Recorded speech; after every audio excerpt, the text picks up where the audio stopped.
Welcome to The Explainer. So, have you ever noticed how certain ideas don't just spread but seem to completely take over a society like a viral outbreak? It's like people aren't just adopting an opinion, they literally seem infected by it, swept up in this fever they just can't control. Today we're looking at a fascinating case study that mapped all of this out long before the internet, algorithmic echo chambers, or even modern sociology existed. We are examining Fyodor Dostoevsky's 19th century masterpiece, Demons. In this explainer, we're going to unpack exactly how Dostoevsky constructed a terrifying epidemiological model of ideological contagion, and why understanding his framework might just be the absolute key to understanding how radical movements spread like wildfire today. Okay, let's dive right into this. The demons came out of the man and went into the pigs, and the herd rushed down the steep bank into the lake and was drowned. That's from Luke chapter 8. It immediately establishes the central, disorienting metaphor of the text. A man is possessed, the demons are cast into a nearby herd of pigs, and the pigs indiscriminately hurl themselves off a cliff. They die so the man can sit up clothed and in his right mind. It's a really strange, violent image. But, what does a bizarre biblical exorcism actually have to do with the spread of political and social ideas in a modern society? Well, to figure that out, we have to completely redefine our terms. In Dostoevsky's framework, a demon isn't some mythical horned monster hiding in the shadows. It is a possessing idea.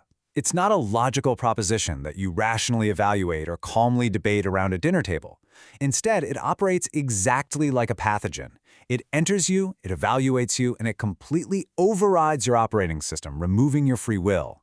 Just like those pigs didn't consciously decide to stampede into a lake, a possessed host doesn't act out of their own agency. The very verb structure of possession implies that the idea drives the human, not the other way around. And Dostoevsky isn't just speaking poetically here. He structurally commits to this concept throughout the entire text. Just listen to the lexicon he uses: fever, delirium, contagion, miasmas. The vocabulary is strictly, undeniably medical. A general febrility takes over the town before anything actually happens. He describes provincial social disorders quite literally as a disease outbreak. This isn't just a convenient metaphor for a bad mood sweeping through a neighborhood. It is a clinical, epidemiological framing of how radical ideas destroy a community from the inside out. Now, what's really fascinating about this progression is how we can trace the exact chain of infection through his characters, just like modern epidemiologists mapping patient zero in a global pandemic. The outbreak starts with Stavrogan, the source. He's this empty, hollow man who sows contradictory doctrines into everyone around him. The virus is then passed along by Stepan Trofimovich, the carrier, who spreads the infection through his teachings and intellectual inheritance, totally oblivious to the damage he's doing. Next, we meet Pyotr Verkhovensky, the organizer. He weaponizes this sickness, using shared crime as a binding agent. And finally, it reaches the cell, the infected, ordinary people who catch the disease without ever once reasoning their way into it. So, where do these infections actually happen? You might picture dark conspiratorial alleys or secret underground bunkers, right? But the transmission vectors are shockingly mundane. A high society salon, a university lecturing, a community fete, a whispered rumor, a printed manifesto. These are totally common, everyday social gatherings and communications. But in this framework, they aren't used to debate arguments. In fact, nobody in this story is ever talked out of anything through logic. Instead, these everyday vectors act as the precise mechanisms used to circulate a radical, infectious mood. It's entirely about spreading the fever, not the logic. Let's step back a few years to see where this all builds from. To find the true seed of this concept, we have to look back to 1866, to Raskolnikov's famous fever dream in the epilogue of Crime and Punishment. He dreamt of a plague of Trishina, these microscopic spirits, endowed with intellect and will, coming out of Asia. In this horrifying dream, those infected became possessed and mad, yet they were entirely convinced that they alone held the absolute, unshakable truth. It was a plague of intellectual arrogance, leading to absolute societal collapse. And this brilliantly illustrates how Dostoevsky took a general feverish nightmare and spent 3 years turning it into a concrete, devastating plot. The 1866 fever dream featured a vague apocalypse, armies turning on themselves, total disagreement on good and evil, a general breakdown of agriculture and trade. Dostoevsky essentially took his own epilogue seriously enough to transform that abstract vision into the 1872 Demons novel. Here, those vague armies become a specific radical cell murdering one of its own members. The abstract philosophical disagreement becomes a concrete system where morality is explicitly reduced to revolutionary utility. He took the dream and he gave it a town, a date, and a very real body in a pond.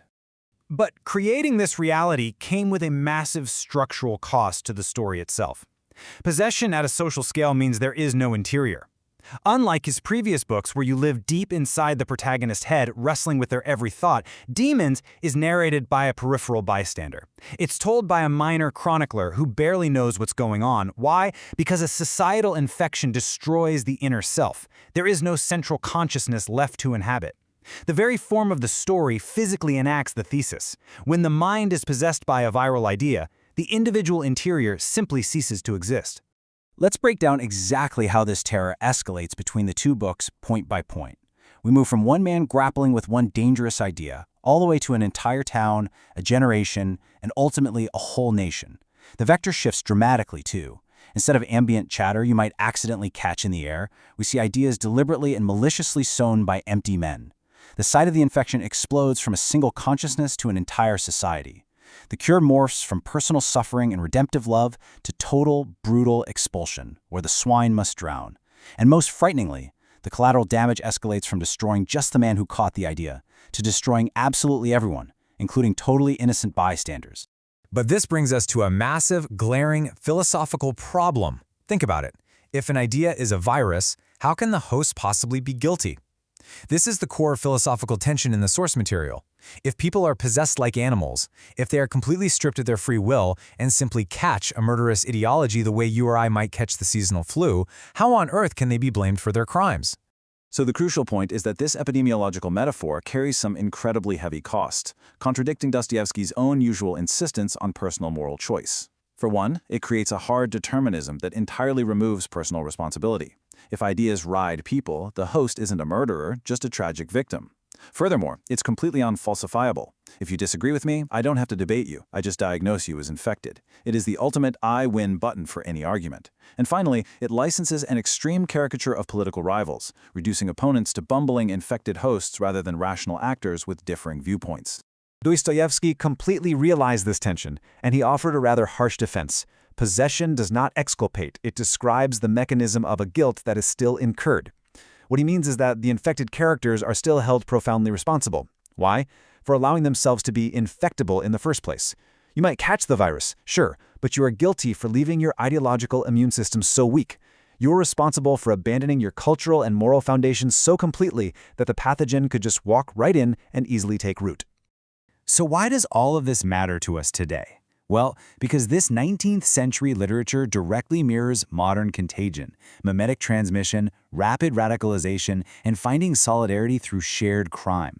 The organizer in the novel explicitly realizes that the absolute best way to bind a group is to make them commit a crime together. Shared transgression is the ultimate social glue. This is precisely and chillingly how modern terror cells, extremist online communities, and cults operate today. Dostoevsky essentially wrote the playbook on modern internet radicalization back in 1872. Which leaves us with one final, profound question to ponder. Is the Gadarene frame a medical diagnosis of our society, or simply a dying man's prayer for healing? At the end of the novel, the interpretation of the drowning swine is offered by a dying, foolish man who hopes that the demons will finally leave Russia and that the country will sit healed at the feet of something greater. So we really have to ask ourselves, was Dostoevsky coldly documenting an incurable societal disease, or was he expressing a desperate final hope for our recovery? Think about the ideological contagions we see sweeping our world today. Are we just tracking the outbreak, or is there still time to heal? Thanks for joining me on this explainer, and I'll catch you next time.